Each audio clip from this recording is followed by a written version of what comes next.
Threats and Capabilities meets today to receive testimony on Department of Defense artificial intelligence initiatives. And I want to thank you, gentlemen, for being here today. I do apologize. We have a vote series going on right now. So at some point, Senator Peters and I may have to switch on and off. We'll run down and vote accordingly. But I do want to thank you for being here. I'd love to welcome you. We have a very distinguished panel joining us today, ladies and gentlemen. As highlighted in the NDS Commission report, the U.S. must stay ahead in several emerging technologies in order to maintain or regain a warfighting advantage. These technologies include hypersonics, directed energy, artificial intelligence, 5G, and quantum computing. Russia and China are aggressively developing these capabilities and in some cases have already surpassed or will soon surpass our technologies. Without action, the U.S. may find itself at a technological disadvantage in future conflicts. Over the next few months, this subcommittee will focus our efforts to ensure the department is well positioned to outpace our adversaries and maintain a strategic advantage in these key technologies. Today, we will focus on one technology of particular importance, which is artificial intelligence. The recently released Department of Defense Artificial Intelligence Strategy makes clear AI is poised to transform every industry and is expected to impact every corner of the department, spanning operations, training, sustainment, force protection, recruiting, healthcare, and many others. AI has the ability to provide powerful new capabilities to our warfighters that we are only beginning to imagine.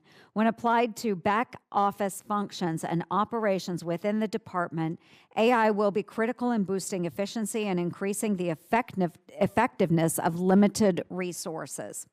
With such broad potential impacts, it is important that the department move quickly to adopt these capabilities so that we don't lose the technological edge. Our adversaries understand the critical importance of AI. Last year, the Chinese government released a strategy detailing its plan to take the lead in AI by 2030. Less than 2 months later, Vladimir Putin publicly announced Russia's intent to pursue AI technologies, stating, "Whoever becomes the leader in this field will rule the world." Both of these countries are investing heavily in military applications of AI to achieve a warfighting advantage. The United States is also investing heavily in AI applications.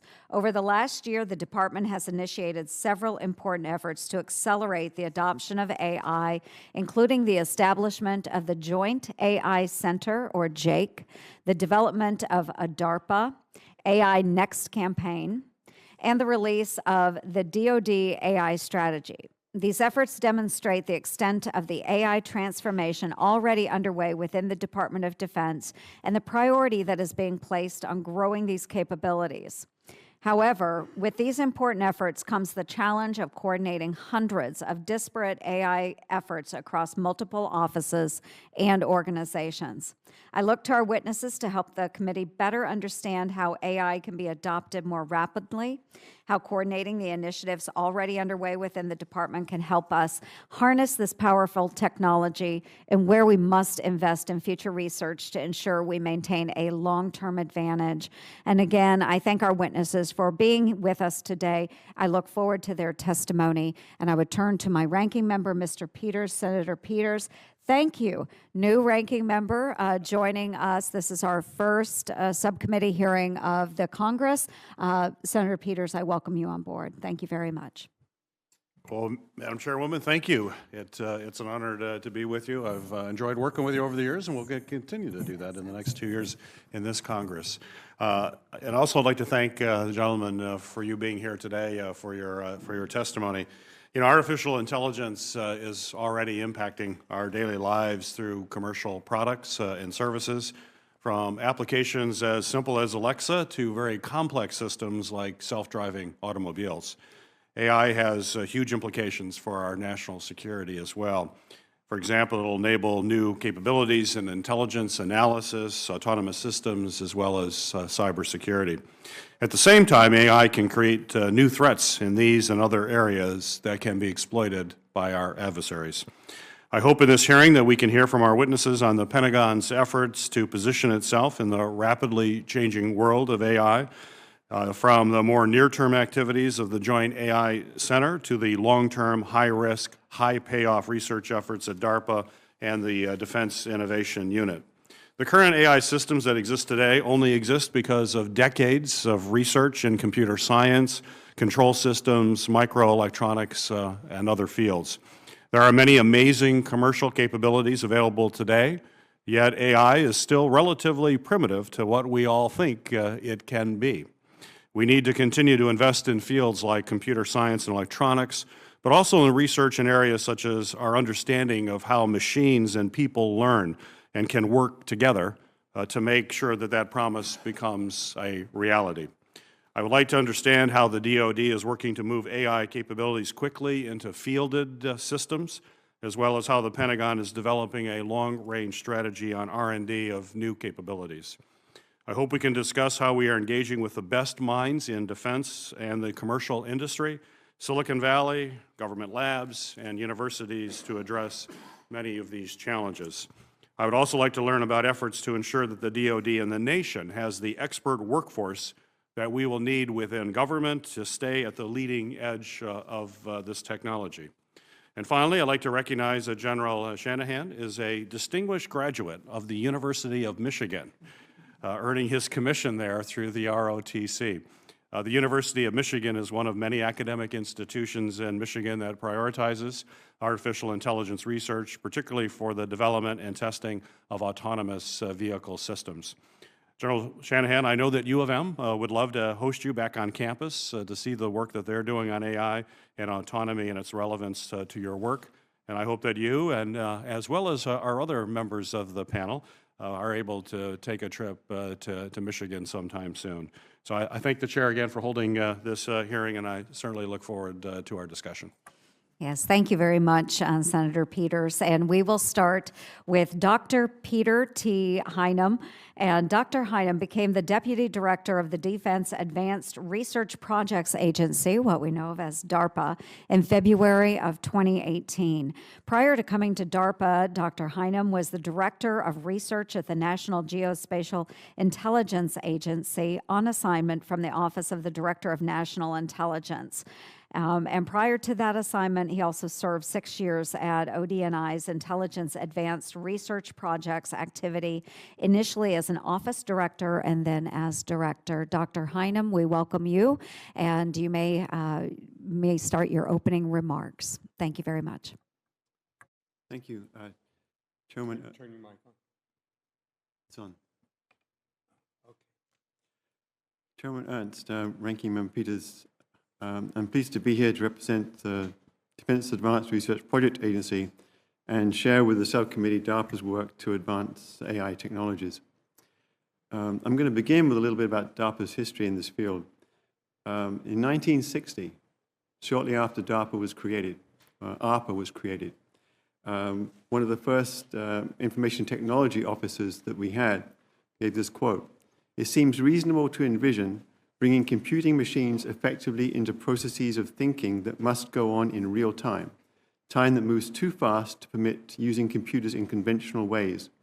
To think in interaction with a computer in the same way that you think with a colleague whose competence supplements your own will require much tighter coupling between man and machine than is possible today." So back then, when computers were large, were room-sized, when they were being used for computing missile trajectories and so on, this man saw what was possible, saw the insights that were becoming available, and saw the push that we're still working on, which is changing computers from tools to partners. And that actually is the history of AI investments by DARPA for the last 60 years. Okay. So then there's also quintessential DARPA. This man had, again, one foot in defense, seeing the mission and seeing what was needed, and one foot in the technology side, and framed the problem using use cases, knew what had to be done, and started driving. It's unlikely that he realized, that he thought that there would be 6 decades of investments and hard work that followed that to get to where we are today. I like to say that after 60 years of pushing, AI is an overnight success. really within the last 10 years, when you think about the current technologies. A lot of transitions and successes over the decades, much accomplished and much still to do. DARPA describes the investments in AI using a waves construct. The first wave at the beginning for the first 20 years or so, normally known as describe. So this is where knowledge was encoded in rules, if A, then B. And so if you look inside the tax, if you do personal taxes today, there's a rule-based system inside there that was what 40 years ago would have been called AI technologies, now is just computer science or IT. That's the price of success. It's no longer AI, it's just commonplace. And then in the beginning in the mid-70s, the technology, science was put in place to begin what became machine learning. The theory was put down, but only in the last 10, 15 years, we now have the compute cycles, we have the data availability, and that's when the current wave, the second wave of machine learning really took place and really came into being. And now we're looking past that at DARPA into what comes next. So we have two waves of technology. One was descriptive, one was recognizing situations, classifying, and so on. And now we have to be able to explain, to really build the trust between these systems and the people who are using them and working with them in real time in difficult, stressful situations. They're building the trust so that they really can become partners. And this is the role of explanation. It's a great time to be at DARPA because we're now on the brink of a lot of really exciting things. And that's the genesis of the current initiative, the $2 billion investment that we've said we're now making in AI technologies. That said, there's a brittleness to the current technologies, and the tools are immature still. We don't have an engineering discipline behind AI technologies, and there's issues that I'm sure everyone will talk to you about missing data volume, missing data quality, provenance, and so on, for training second-wave systems. And these systems tend to have unexpected failure modes. So in front of you, there should be an example of the brittleness of AI. These are drawn from the academic literature. You may have seen these before. In the first picture on the left, there's a panda, which you and I look at with all the history that we have of looking at these critters. And on the right, there's also a picture that looks like a panda as well, to us. The difference is that in the digital representation, a certain amount of noise represented by the middle picture was laid on top of it, and a highly trained second-wave classification system, machine learning system, went from classifying that picture as a panda to now it's a gibbon with high certainty. The fragility of these methods, these are very literal methods. There is no semantics. There is no intelligence. The second example is perhaps of more concern, and this shows a stop sign in a physical situation, so think autonomous vehicles. And to you and I, again, it's a stop sign. It has a certain shape. To a trained system, to a highly trained system, it's no longer, when you put that little white sticker or that yellow sticker onto the stop sign, it's now classified as a speed limit sign. This is you can think in terms of autonomous vehicles, the brittleness and fragility of the systems. You can also think in terms of adversarial endeavors. It takes camouflage and deception to a whole new level. So I wanted to, very important to point those things out. Now, so today we have autonomy. We have a lot of work, successes in cyber from first and second wave technologies. We have novel hardware, high performance hardware, low energy hardware coming into place. And yes, and we have a lot of tools and hundreds of thousands of people are being trained and really wanting to use machine learning. We have to go to the next step, this common sense reasoning, being able to explain where this inference came from. We have to get there. Otherwise, the trust won't come into place. So what we've done is to talk about, in our new initiative, robust AI, dealing with adversarial AI, both unintentional and intentional, high performance in terms of compute cycles and minimizing energy, and delivering radically new capabilities. This is the genesis of the AI Next campaign, creating systems capable of reasoning with generative, contextual, and explanatory models. We already have over 20 programs running in AI, new programs, research programs started. We have over 80 programs in the agency. About 1/3 of the programs in the entire agency now are either creating AI technologies or aggressive users of those technologies. And last, we really needed to point about workforce. We really had to get more people engaged. So typically, we put out a call for proposals, research proposals. People apply, and 6 to 9 months later, if selected, they're on contract.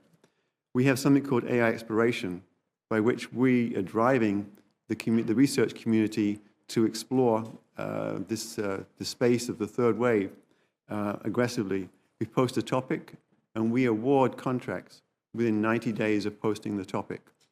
We've now done this 6 times. We've invested so far on the order of $45 million in this, and there's tremendous uptake from the research community at these opportunities. All unclassified, all fundamental work. So, from 60 years ago to now, I don't think Mr. Licklider at the time would have anticipated that the Department of Defense would have an AI strategy. It's a huge success and recognition, and that the President would sign an AI executive order. Who would have thought? So, game-changing capabilities for the Defense Department and the world. From 60 years of investment, much accomplished and much to do. Thank you. Very good. Thank you so much. Mr. Michael Brown is the Director of the Defense Innovation Unit, DIU, at the U.S. Department of Defense. DIU fields leading-edge capability to the military using commercial technologies faster and more cost-effectively than traditional acquisition methods. Prior to that, Mr. Brown served as a White House Presidential Innovation Fellow at the Defense Department. He has also worked as CEO of Symantec Corporation and as CEO of Quantum Corporation. So thank you, Mr. Brown, for joining us today. It's good to have you here again. If you would, please go ahead with your opening statements. Thank you, Chairman Ernst, Ranking Member Peters, and members of the subcommittee. Thank you for inviting me here today to discuss DIU's efforts in AI. As you said, about 6 months ago, I joined DIU as a director, and having led a number of technology companies, most recently Symantec, I've witnessed how new technology like AI can fundamentally redefine how we live and work and how we fight wars. Before joining DIU as a director, as you mentioned, I worked as a fellow responding to the Secretary of Defense's request to understand China's investments in early-stage technology firms, many of which were AI-focused, and its technology transfer and implications for national security. As you mentioned in opening remarks, China and Russia have already recognized the enormous commercial and military potential of AI and are investing heavily with aims to become dominant. By 2025, China aims to achieve major breakthroughs in AI and increase its domestic market to reach $60 billion. To achieve this target, the Chinese government leverages civil military fusion, where by law, every commercial AI innovation is immediately transferred to the Chinese military. China also leverages U.S. talent and resources by establishing research institutes in the U.S., investing in AI-related startups in the U.S., recruiting talent in the U.S., and building academic partnerships. Russia, as you mentioned with Vladimir Putin's comments, is similarly focused on building its AI capacity, but is behind the U.S. and China in terms of overall investment, research, and startups. In the face of great power competition, DIU is working alongside with the rest of DOD to maintain our technological edge, not only in AI, but other dual-use technologies as well. Accessing mature AI-driven technologies from the commercial sector is an essential component of the Defense Department's artificial intelligence strategy, and the paradigm shift from a defense industrial base to a national security innovation base prescribed by the National Defense Strategy. DIU's AI portfolio focuses on understanding, tracking, and vetting commercial companies' abilities to solve high-impact problems identified by our military leadership. AI projects today include work with the Air Force, Army, Navy, and components, as well as Joint Chiefs of Staff. As a foundational technology, the DIU AI portfolio specifically prioritizes projects that address three major impact areas where AI is proven to excel commercially. Here are three examples. First, computer vision, adding automation to object recognition and infrastructure assessment.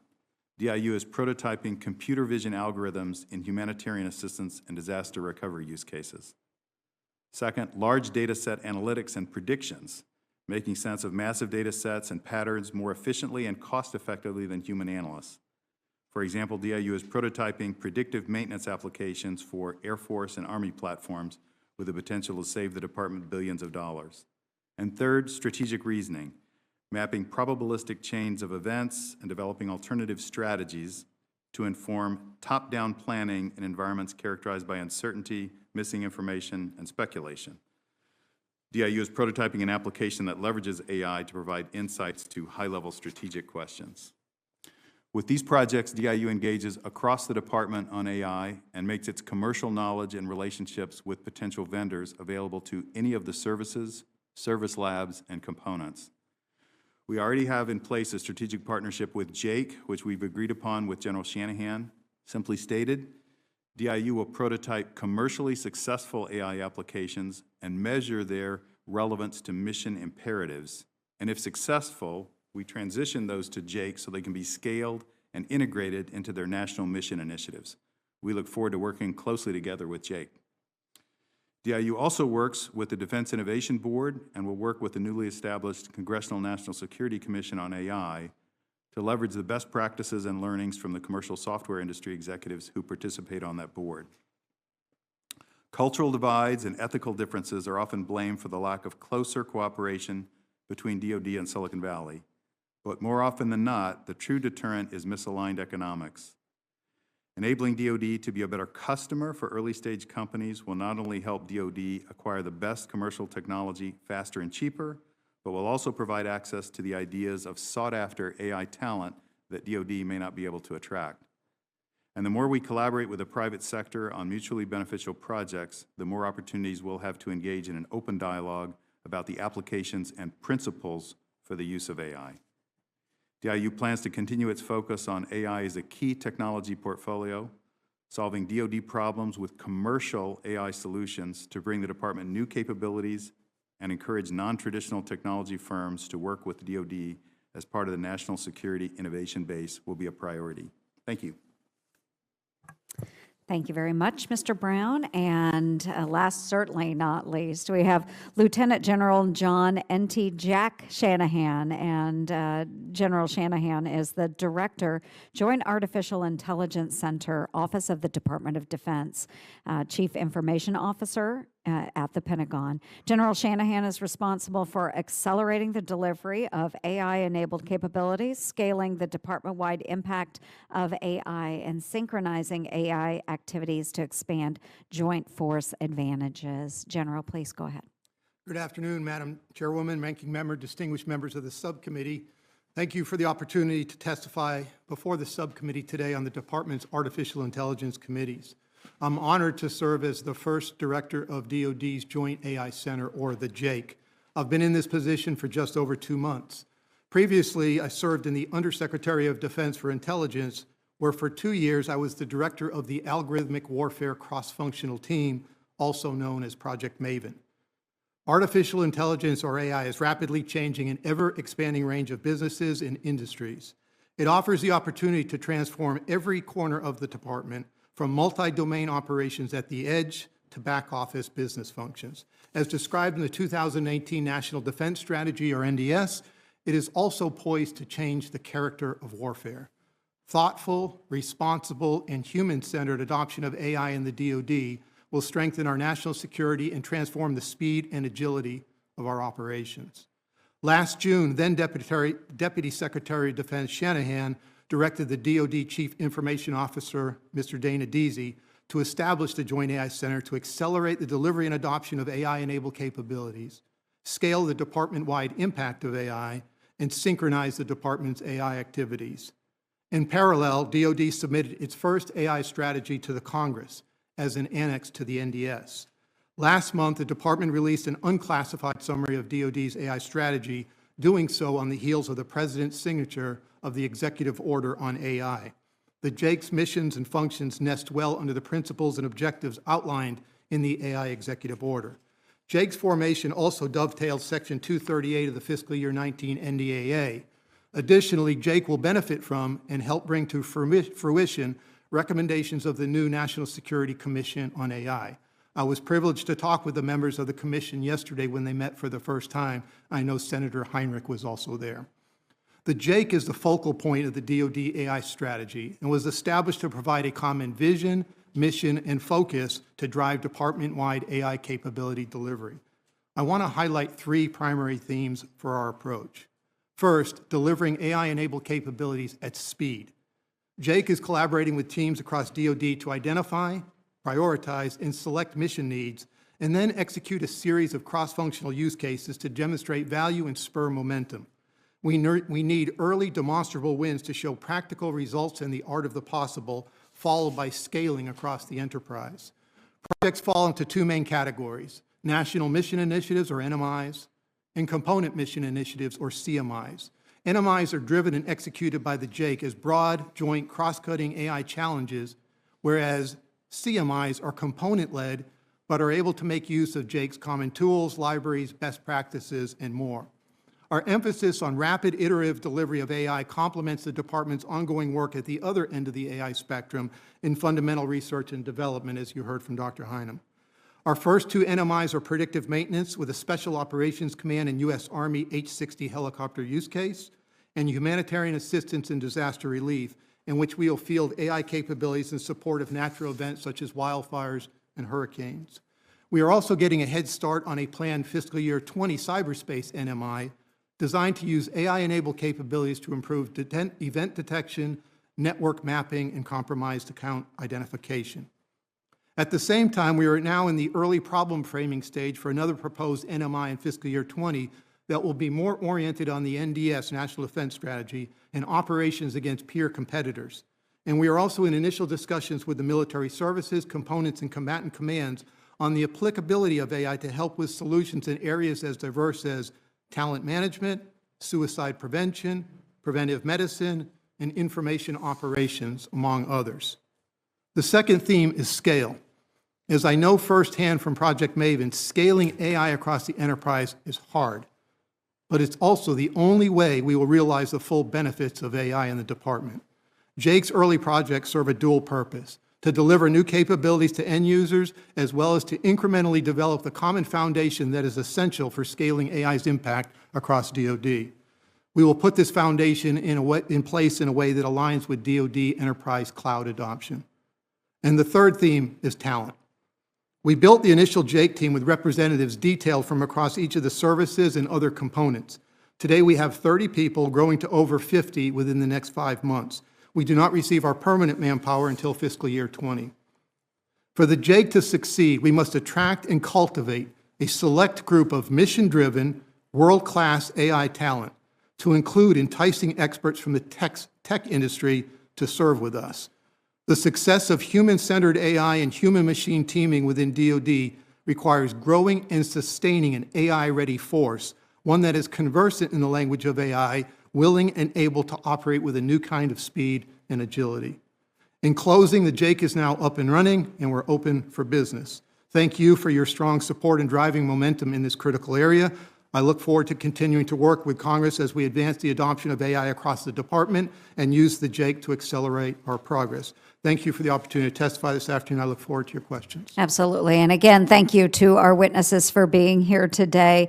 And I'll go ahead and start with the questioning here. And then when Senator Peters, oh, here he comes, when he returns, I'll go ahead and start with my questions. And then, Senator, I'll turn it over to you. Again, thank you very much. This is a very interesting topic, and I think we can learn a lot from the discussion today. To all of our witnesses here, if you could share, how are the AI efforts in R&D coordinated among DARPA, Jake, and the services? And General Shanahan, you had mentioned the synchronization of AI activities, and you had mentioned R&D. If you could all share, how do you synchronize that information? How do you share that information? What are the best techniques in doing that? And Dr. Highnam, if we could start with you, please.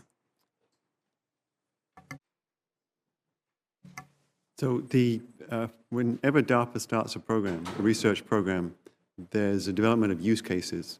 We seek to understand if we succeed in that program, who cares, who benefits. So that means that our program managers are out talking inside the services all the time. In fact, across the national defense establishment writ large. So there's a natural inbuilt connection before we even agree to start a high-risk activity. And that's true whether it's hypersonics or quantum or AI. This is normal business.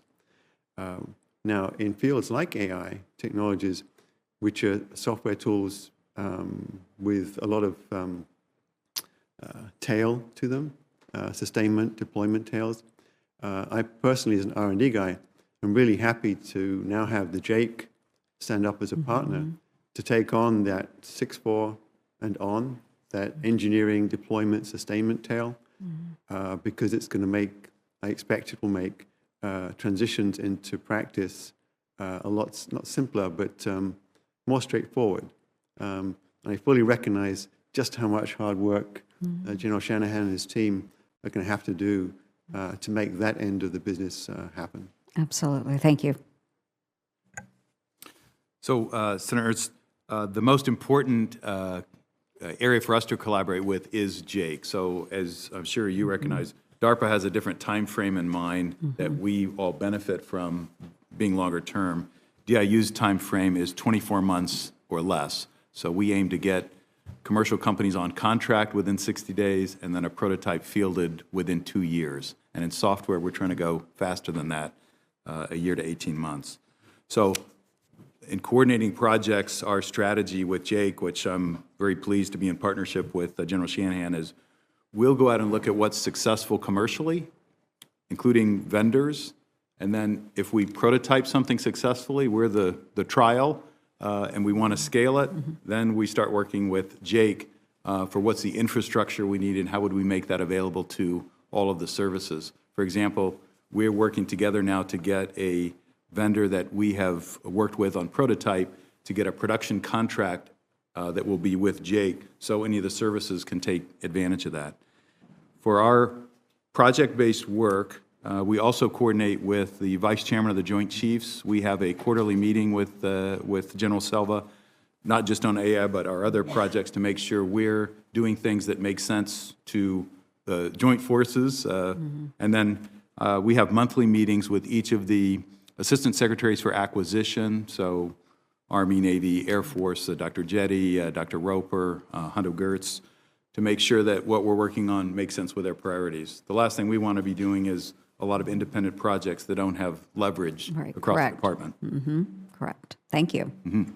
Senator, while the number may vary depending on who wrote it, I think in fiscal year 18, the number was 511 projects that had AI as their primary focus across the department. And the question is, are all those 511 projects towards a common end in support of the National Defense Strategy? This question of synchronization is essential to where we're going in the Jake. And it comes down to governance and oversight. And Section 238 of the NDA actually directs governance and oversight for this very reason. We have a lot of work to do in this area. I would like to start by just getting our arms around all of the projects that will come out in fiscal year 20 to understand the amount of funding, what the projects are for. not to threaten somebody's budget. That is not the intent of the JAIC, but we owe it to the department and to the Hill and to the public to be able to account for all of those projects and the money that's being spent. So I take that very seriously. We're still in the building phase right now for the JAIC, but we are in early discussions about what governance looks like for the JAIC and how do we bring all of us together to understand what are the projects going towards. A $200,000 research project at University of Michigan may be exactly what we need for a long-term insight into a particular part of autonomous vehicles. The question is, do we know about it at a central level so that the Secretary and the Deputy Secretary of Defense are comfortable about what the department is doing in artificial intelligence? So we take this very seriously, and as Dr. Highnam said, we're also in discussions just between DARPA and us on where is that transition from DARPA ready to field over to the JAIC. And we are in early conversations of that. We don't have programs identified yet. Very good. Well, I appreciate that. And going back to what Dr. Highnam said is, of course, who cares and who benefits? I think bottom line, that is a great way to put it. And if you're not sharing information and going through that synchronization, who cares and who benefits? We don't really know. So I appreciate that very much. Thank you. I will step out and ranking member will take over the meeting. Thank you. So if I may, one go back on that. So in all of our research programs, we also seek transition of the technologies that come out. We don't just do the research, this is defense, we're pushing it. And we seek transition agreements with the end users, wherever they may be in the services or in the IC. Thank you, Madam Chairwoman. No, I think I'd like to pick up a little bit, Mr. Brown, on you were discussing the commercial sector and how we're reaching out to the commercial sector to be bringing in a lot of this technology. And certainly that's what we're seeing as late. Probably some of the most exciting advances are happening outside of the DOD in the commercial space, and because of all the applications from the financial industry to banking to insurance to automobiles. I mean, all of it is going to be transformed in significant ways from artificial intelligence. But it's important for the DOD to be able to bring that in and use it effectively. And there are a number of factors that usually, I think, stand in the way of that happening, from our very cumbersome procurement process, to say the least, that we have that scares companies away from being involved with the federal government. A slow and often late budget process that we have here. There are enhanced security reviews. I mean, there's a long list of challenges, and that's what I'd like you to elaborate on as to what challenges do you envision as we try to adapt some of these commercial applications into military use. And then General Shanahan, if you'd follow up on Mr. Brown's comments and Dr. Highnam too. So, Senator Peters, you're exactly right, and I am benefiting from the wisdom of folks who came before me in setting up the Defense Innovation Unit, because we largely address by how we were formed some of those constraints that you talked about. So first, procurement process. So we have set up a special solicitation process. It's open, anyone can respond, where we do not start with a list of detailed requirements, assuming we know how industry should solve a problem we might have in DOD, but we start with something very simple, sentence or paragraph saying, this is the problem we're trying to solve. What can you offer us that will help address that? So that gets us away from, again, very detailed requirements to seeing what does the commercial sector offer. Then we try and move at commercial speed and commercial terms, meaning we don't have onerous requirements for IP, and we don't take companies through something that is unfamiliar to them. We'd like them to view DOD and government as just another vertical as they look at other commercial segments they want to pursue. So again, commercial terms and speed are important for us there, because our mission is how do we expand the national security innovation base? How do we get more vendors working with us? Then as it relates to the budget process, that's something that we are looking at now. How do we ensure that there's a transition if we successfully prototype a use case? How can we move quickly to get that fielded? So we have to use a variety of techniques. Some of them you've helped establish, like the Rapid Innovation Fund. Fortunately, in the AI sector, that's made much more easy with the partnership with JAIC, because now we've got infrastructure, folks who can help make this available to the rest of the services. We talked about the contract that we're working right now, production contract anyone will be able to draw from. And as it relates to security, we try and move away from classified use cases and translate those to a commercial problem. So we try and work almost exclusively in an unclassified realm. So we're conscious of those constraints, and we have ways to make it easier for commercial vendors to work with us. I think another benefit is being able to work and access the talent, the ideas that come from the folks in the commercial sector, because we may not be able to attract all the talent. It's likely we will not be able to in the AI fields within the Department of Defense. Great, thank you. General? Senator, the legislation is clear, commerciality first and foremost. And for the 2 years that I worked in Project Maven, we took that approach. Now, there are always going to be some unique problem sets within the department that require some in-house development, some in-house solutions. But we went with commerciality every time.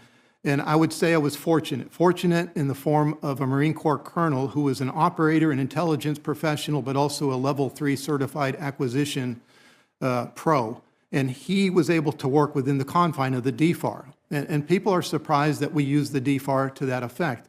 There are additional authorities we've been granted. I haven't had to use them yet in the JAIC because we're so new in the stand-up of the process.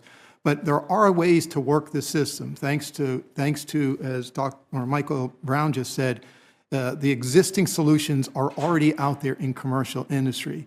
And as I get further into standing up the JAIC, what I'm looking for is many arrows as possible in the quiver of acquisition and contracting to be able to pull for a different situation on any given day, whether it's an other transaction authority, commercial service, or just using straight up DFAR. But it is not easy to do it, but there are ways to work within the system, and we do put commerciality at the beginning of every project. So you said it's not easy, but there are ways. So you believe that you have the authorities that you need, at least at this moment, or is there more that this committee I do believe at this moment we have the authorities we need. Okay. And I reserve the right 1 year into this to come back and make a different case. Yeah, duly noted, General. Dr. Highnam, did you have anything to add? Microphone. From the research aspect, looking at our investments in FY18, about 50% of our AI research investments were in industry. About 14% were in small business. So we have a very large coverage picking up and driving the development of the best ideas. About 1/3 went to universities. So those are the sources. And for us, as we look ahead to, again, technologies coming on board, maturing them, and to the examples I gave earlier, reducing the brittleness and just catering towards the engineering front needed for large-scale military deployments, we're addressing rigor, making sure they work in robustness. Second wave technologies applied aggressively to defense applications, and then creating and proving out the third wave of technologies, of AI technologies, again, creating them from, not from whole cloth, but from working with the companies and working with the schools to do that. Great. Thank you. Senator Shaheen? Thank you all very much. I'm sorry I missed your testimony earlier. In 2017, China laid out plans to become the leader in AI by 2030. What's our strategy to make sure, A, that doesn't happen, and B, that we are the leader as opposed to China? I'll take a crack at that. This is obviously much broader than a Department of Defense strategy, and I think we know well how to win a tech race because we did it quite effectively the last time we were involved in one with the Soviets in the Cold War and afterwards. And it starts with what are we doing to invest in ourselves? So the breakthroughs that Silicon Valley is benefiting from even today in our economy as we look at some of these software IPOs, Uber, Lyft, Airbnb, have come from federally funded research. So I credit DARPA and the other parts of the federal government that create those breakthroughs, internet, GPS, miniaturized electronics, et cetera.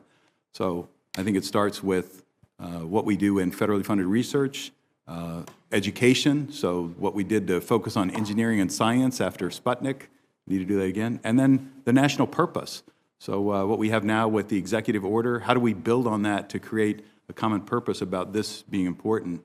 My concern would be that how many Americans know about the national order on artificial intelligence, and how many young people are we reaching to inspire that this needs to be their mission? Because this technology race, especially on AI, is going to be multi-generational. It's not going to be lasting through one administration or two. So we've got to get the national purpose behind us to support then what we can do to leverage that in the Defense Department. Well, so that raises the next question, which is, are we doing that? I think you could always say we could be doing more. Okay, what more should There's we be doing? no time to waste in this race with China. So They what- have some advantages in terms of today, probably more patents there's more startup activity in terms of dollars invested, but the U.S. still has a lot of critical advantages in terms of our education system, what we're doing to actually pioneer things in terms of hardware technology to advance AI, the tensor processing units, et cetera. The activities like DARPA is working on with very long-term research in mind. I feel like the U.S. still has a lead there. We just got to take more advantage of that, what makes us special in this race. And how concerned are we that not only is China making this commitment, but that they're stealing our intellectual property, which includes AI, and that we have not figured out how to adequately respond to that? I would say. You all may not agree with that, but that's certainly my view. I don't know who would like to answer that, General Shanahan? Yes, Senator, and just carry on to what Mr. Brown was talking about earlier. This is not just a DOD question, whole of DOD. It's not just whole of government, it's whole of society. It's multi-generation to be able to build. If I look at bringing in talent, AI talent into the JAIC, I can ask the services to give me your best AI talent. There's just not enough to go around. It will take decades to build this. So this is one for the executive order on AI. It's a start, but there has to be an implementation plan, which I know is coming. But also the National Security Commission on AI will lay out some of these very factors about how do we do this as a society, everything from grade school education to military courses, bringing in concepts of coding all the way from the very beginning. Now, to your other point, Senator, about intellectual property theft, every one of us has a concern about that. It's been taking that much more seriously in the past 2 years than I would have said 5 years ago. Beginning to understand the scope of the problem, just using Huawei as an example, having a whole of government approach to convince people not to use that technology because it has an entry point into places in China. This is something we're working very hard at in protecting our own systems, protecting our data, without getting into any details. In the project I worked on, the Undersecretary of Defense for Intelligence Project Maven, but also as we stand up the JAIC, is protecting our data, doing everything we can to make sure somebody doesn't understand what that data is, how we built our algorithms. There is so much more than this, but I believe the sounding board of what China is doing just within the past 2 years is now making a difference. Much more to do, but we are taking a different approach that we were in the past. Well, thank you. I appreciate that. I would argue that as we look at the education system, that one of the things we should recognize is the importance of immigration to that, and that as we look back over the last 30 or 40 years, that one of the things that has been so important to our system of higher education are those people from around the world, the best and the brightest. And when we have a system that says, we don't want you to come here to college, and we want you to go home as soon as you're done, that's not in our interest. So I would argue that that needs to be part of our strategy as well. Thank you. Thank you, Senator Shaheen. Senator Heinrich. I want to start by thanking our chair and ranking member for hosting this hearing. This is an incredibly important topic, and one which we all need to be sort of educating our peers about, because as our guests today know, this is going to be a bigger and bigger piece of what we focus on in the next few years. And I'm really pleased to announce that this week we are officially launching the Artificial Intelligence Caucus in the U.S. Senate. So along with Senators Portman and Schatz, Gardner, and our chair and ranking member, we're looking forward to trying to work together to strike that right balance in developing the technology and the policies so that academia, our labs, private industry, and federal entities like the ones we have testifying here today can harness this to the benefit of the American people. AI is, as you said, really going to impact every sector of our economy, our society, not just the Department of Defense. And I want to start with Lieutenant General Shanahan, and thank you for your participation yesterday with the AI Commission. It's my understanding that the services and other components in the Pentagon right now have been directed to coordinate with the JAIC, with the Joint Artificial Intelligence Center, regarding any AI initiatives that cost more than $15 million annually. Is that coordination happening? Senator, it's not fully in place yet. It is my intent through governance and oversight within the JAIC to put that structure in place for the very reason that you said we have to know what they're spending it on. So it all starts with knowing what we're doing and Yes. then building off of that. Do you have the authorities that you need to be able to do this part of your job effectively? I'd say Section 238 will grant those authorities, and if I feel like we need any other authorities, we'll go back through the department, but I believe I have those authorities right now. So as we look at this over the course of the next couple budget years, what should we be measuring the JAIC against in terms of metrics, and by what timeline? When we talk about the JAIC and capability delivery, I'll divide it up into product delivery and then the rest of the JAIC. Product delivery is, are we delivering on the national mission initiatives and component mission initiatives? On the national mission initiatives, have we put results in place that are making a difference with a return on investment?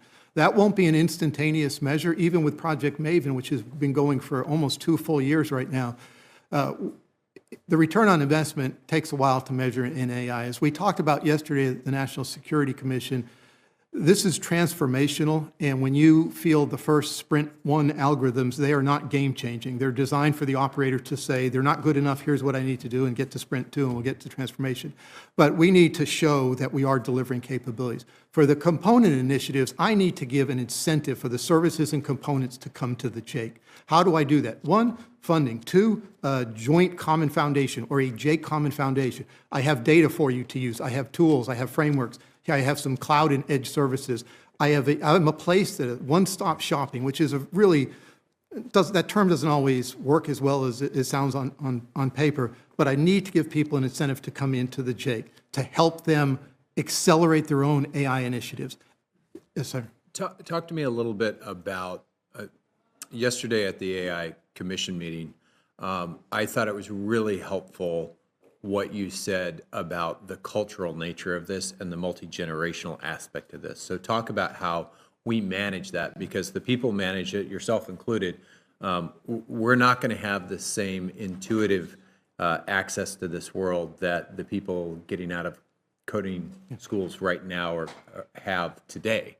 So how, as the Pentagon, do you manage this cultural transition within such a large organization? Well, I would put culture and talent management at the top 2 of my priorities in trying to change the department in bringing in artificial intelligence into it. And as I said yesterday, there's a combination of top-down pressure and bottom-up innovation.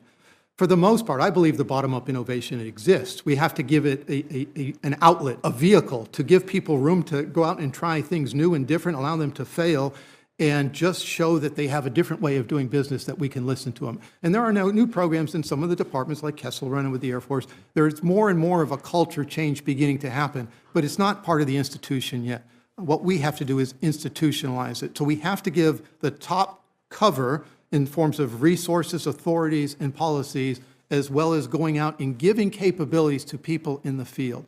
One of the things I say is that absent somebody getting to play with AI, it's science fiction. They need to see it, to smell it, to touch it, and really see what it can and cannot do. And part of that is experimentation. We have to, it's almost like a war period between World War I and World War II. We can go out and actually experiment with these capabilities. But to do that, we have to develop the capabilities. It's a little bit of a vicious cycle. We have to get capabilities in the hand of operators and analysts, try them out, war game with them, try new operating concepts, and then figuring out what works and doesn't work. That cycle is a little slow and get going right now. So when you ask about time frame, I would say a year in some respects, in terms of delivering capabilities, 2 years to begin to say, are we changing the department? As you heard from Colonel Cooker yesterday, we're 2 years into this, and I would say not everybody accepts the change that's coming. Great. Thank you, General. Appreciate it. Thank you, Senator Heinrich. I think we'll go ahead and do a second round of questions, and I will reserve my questions until the end so we can make sure that the rest of our senators have an opportunity. So Senator Peters, please go ahead. Thank you, Madam Chair. General Shanahan, there's a concern out there by many that about the possibility that AI-enabled systems and autonomous systems will cross some ethical lines, especially in operational settings. And I know that the DOD AI strategy includes efforts to think about AI ethics and safety issues as you're developing the systems. And as you just said, you got to get them out in the field, you got to work them, but it probably makes sense to be thinking about this on the front end as well as we go forward. So if you, for the panel here, if you could highlight for us what your biggest ethics-related concerns are for the possible use of AI systems by the military and how you're working to address them. Yes, Senator. Every technology introduced in the department comes with a question of the lawful, safe, and ethical use of that technology.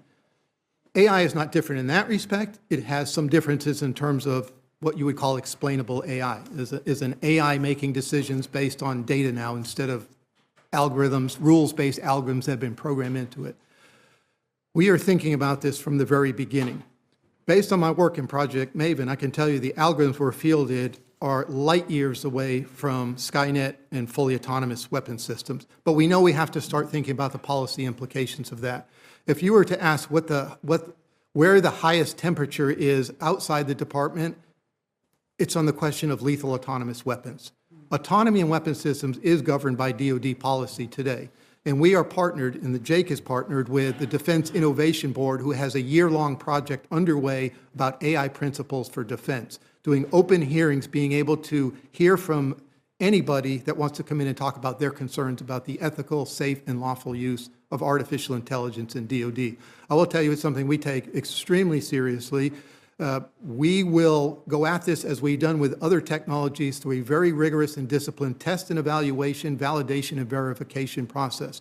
We have not fielded an algorithm in Project Maven without having gone through that rigorous and disciplined process. As early as we are and as brittle as those algorithms are, we put them to that process. If we start talking about full autonomous systems, that level of rigor and discipline will only continue to increase. But in terms of what we are most concerned about is its performance of algorithms. As Dr. Highnam said earlier, some of the algorithms have failure modes that we have to take into account. And that DOD policy or directive that I referred to has several sections on what we have to go through in the department to be ready to test and field technology that involves autonomy. But fully autonomous weapon systems with artificial and general intelligence is what people seem to think is the worst case. I think of artificial narrow intelligence. Anything we field will be fielded in accordance with the law of war, international humanitarian law, rules of engagement, and commander's judgment. I mean, these are things that we take into account for every technology, even more so because people don't know all about the implications of artificial intelligence in our weapon system. Yeah, and as you go through that process, certainly that's encouraging that thought process is occurring within your organization, but I think we have to also realize that some of our adversaries may not be constrained by some of the same kinds of processes that we go through and could present an unacceptable risk to us from a national security perspective, as well as the men and women who go in harm's way facing autonomous systems that operate under a completely set of rules than what we would think is appropriate here in the United States. So I think that leads to my last point, and that's thinking of some of these higher level concerns and policy concerns and what we should be thinking about globally in terms of these technologies. And I know when we're talking about AI, we often turn to technical experts and engineers, and often technical experts and engineers make comments about ethics. But I have found that's a somewhat narrow approach, and we've made those kinds of mistakes in the past. And so my sense is, are you and Dr. Highnam, are you also working with philosophers and ethicists and folks who think deeply about some of the moral questions associated with these technologies, or should we be doing more? There's always more to do. We had an AI colloquium last week, a DARPA colloquium, about 700 people there. And one of the most interesting panels that we had was on ethics, led by Richard Danzig, who used to be the Secretary of the Navy. Fascinating discussion. So it's very much a part of the technical discussions that are going on. We are looking at that. Now, wearing a slightly more technical hat, there are some issues at the moment that we are very concerned about with a technical solution. One is the implicit bias. The field of data science and machine learning or machine training has significant overlap. And there's a tendency among people who are human, as they build these systems, to pick data sets, to cull data sets, to unintentionally put leads or, again, bias into how they're doing things, which means the system could preferentially recognize Joe or Jane based on, just because of the way it was trained. So that's a piece of the puzzle. And we have research programs going directly against that. A large one underway now is understanding group biases. Again, this is common to data science and machine training. The second area is about to do with deployment of technology if we don't fully understand its failure modes. Back to the point I made earlier. One of our programs, Assured Autonomy, has a very interesting premise, an important one. So we have an autonomous vehicle, a flight vehicle, a ground vehicle. You can make it a lot more flexible in how it deals with unexpected conditions by adding some second wave AI technologies to the puzzle. So the condition shows up, it adapts and makes changes. But again, if you don't really understand the failure modes, if you don't have that assurance, in the sense almost of a cyber assurance, that this is going to behave itself and operate within safe limits, then you put something on the street or in the air that's, you really have to take a little, you have to think hard about before you do that. So a lot of our research, again, is going into making technologies robust in that sense as well. We have multiple programs, research programs addressing different aspects of this problem. It's a very important problem. Great. Thank you. Senator Shaheen. Thank you. Dr. Highnam, did I understand you correctly when you said, as we look at where AI is currently being developed in this country, about 50% of it is in large businesses, 14% small businesses, and a third from universities? Was that? It's 50% in business, of which 14% overall. Okay. So 36% larger businesses, 34% universities, and the rest in service labs, the energy labs, and so on. So the rest is from the public sector? Yes. Then. Yep. So if you think about past circumstances in our history, whether it was the Manhattan Project or putting a man on the moon, can we analyze the sectors that provided that technological innovation and figure out whether this is the right breakdown in terms of where AI is coming from? So the answer is certainly yes. It's not something I've done. But to comment on that, if I may, this is the research phase. So we're finding these investments are not on systems that are in any sense deployable. Sure. But these are people, and we're finding them in industry with the really good ideas who propose to our research programs. And then as much of this technology evolves, they publish some, they don't publish some, depending on classification and so on. But a lot of the time, we want industry to make these technologies, as they're proven to work, to be commercial, to be incorporated into other products that then the department can buy back. I think that the days are gone when we can think about corralling hundreds of thousands or very large numbers of experts in such a hot technology area. So this is normal, DARPA's normal business mode, but I'm certainly going to take your question back for follow-up. Well, I was just thinking about how do we encourage more experimentation, more research, and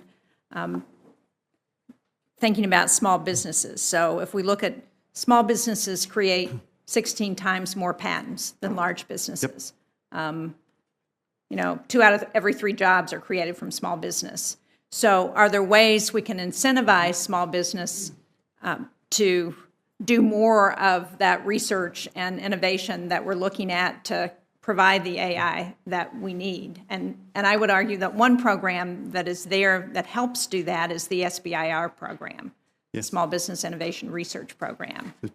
So 2 answers. One, I'm sorry, was part of my preamble. One of the things we've done in our AI campaign is to set up something called AI exploration. So in that, we post a topic of interest. Anybody is given 30 days to respond, and it's typically schools and small businesses who do that. And then we award within 60 days after that. So 90 days from posting to award, up to $1 million per award, up to about 18 months duration. And we've invested about $45 million so far since September in this activity, because you're right. This is a lot of the innovation, and this is us exploring in a space and giving them the grounds to do that. We've also recently revamped our small business approach to align it directly with our research programs. We're also encouraging moving directly to phase 2, and we also have an innovation accelerator as well to advise small businesses on how to take things commercial after they discover it, not just in AI, but across the board. So are there other policy changes that we should be thinking about to promote? Should we be encouraging more set aside for SBIR programs? Are there other ways in which we can promote AI that we're not currently doing? For any of you? And we're seeing an awful lot of smart small businesses come forward, teaming with schools, teaming with big companies sometimes. So certainly those in the larger DARPA ecosystem understand how to work us. I think this just emphasizes what you've heard from all of us, the need to work with commercial innovators in AI. I saw an interesting statistic that came from Congressional Research Service recently that in the 1960s, a third of the global R&D was U.S. defense related, and now that number is 3.7%.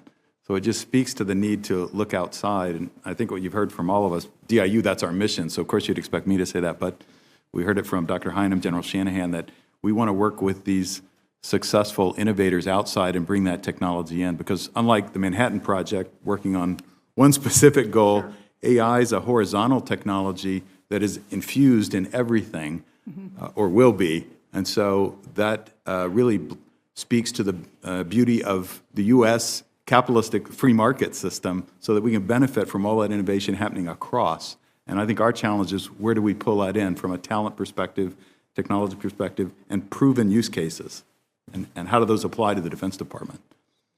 And Senator, it's about messaging that, as has been said, AI, unlike any other technology in the past, has been, the equation has been completely turned around. It's commercial and not government. The message of the United States government, not just the Department of Defense, has an interest in promoting AI from the smallest company up to the biggest company. And with Project Maven, we had no favorites. Everybody was a player, smallest startup, all to the biggest companies in the United States.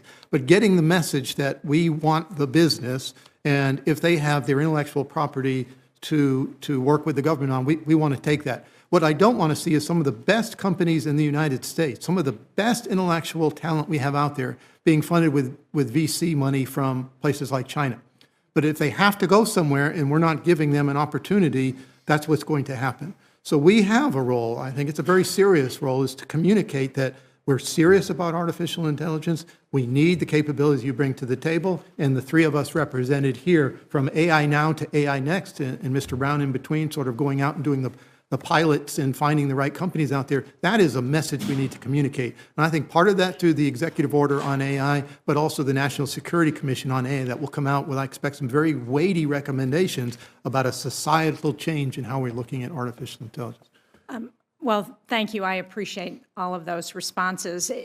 If we're going to continue to be competitive in the rest of the world, then this needs to be part of our strategy. And, if you're correct, Mr. Brown, that, in our system that unleashes all of this innovation in the private sector, then we should be able to win that competition. But I think that there are policies that we need to put in place to encourage that, and we ought to think about which ones make sense to get where we want to go. Thank you all very much. Thank you, Madam Chair. Thank you. Absolutely.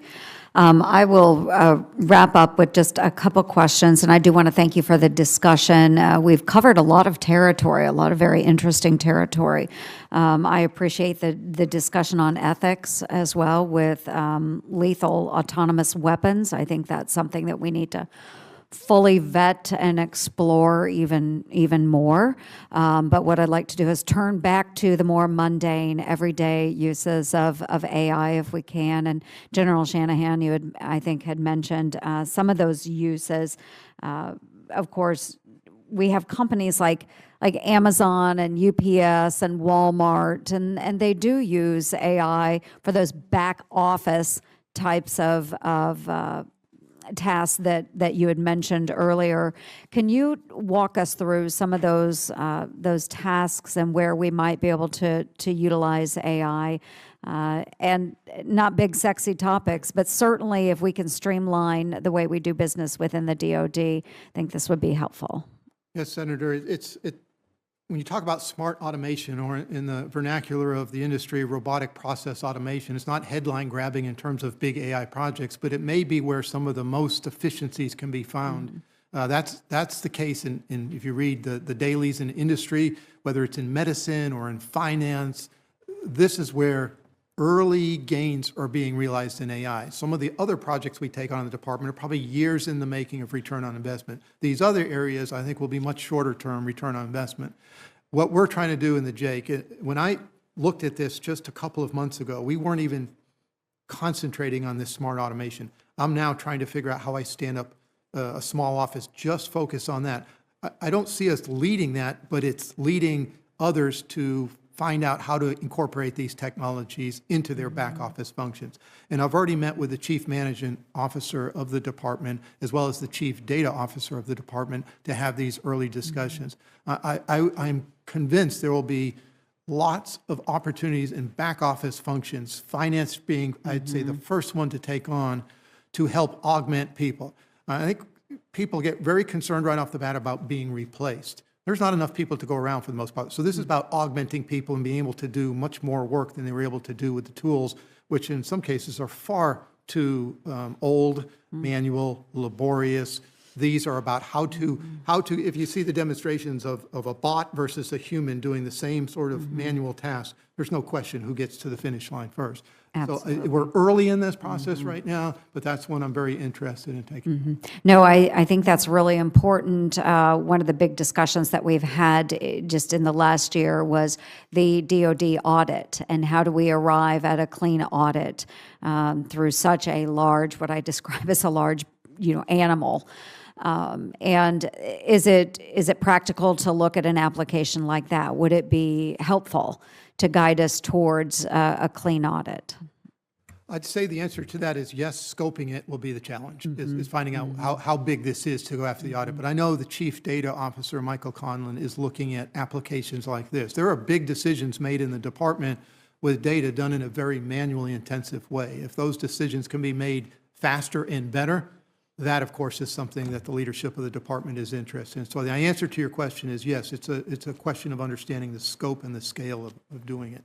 Very good. And of course, the inventory purposes, acquisition program spending, you name it, I think that AI can help in those areas. It has been mentioned, maintenance as well, predictive maintenance on equipment and aircraft, so forth, would be very helpful as well. And Senator, if I may just add on to the point, whether it's smart automation or predictive maintenance, as we're finding very early, the problems themselves are not massive, but the lessons learned are what we're really catching on to. It was just one use case of a helicopter, seemingly simple, but everything we're learning about data management, which would be no surprise to anybody in the industry who's dealing with artificial intelligence and machine learning. But those are what we're trying to collate and bring up to a higher level for the department about understanding what different standards, policies, authorities need to be in place to make this happen against all the different aircraft in the Department of Defense. And to your other point about, I call it a flywheel effect. Once a few people begin to understand what smart automation does, it will catch on. But nobody believes it yet because they haven't the benefit of actually seeing it work. Absolutely. So that's what we have to do is we have to show, it's the show me piece. We have to have people believe it's real and not just science fiction. Absolutely. And with that, I will go ahead and wrap up this hearing today. I do want to thank the members of our panel for being here, and the flywheel effect. It starts here as well in Congress, and making sure that we are educating others on artificial intelligence and the applications for our DOD. So thank you again to the witnesses for being here and for educating us on what your jobs entail and how we can better use artificial intelligence. Thank you, gentlemen, very much. Thank you. This concludes the hearing of emerging threats and capabilities.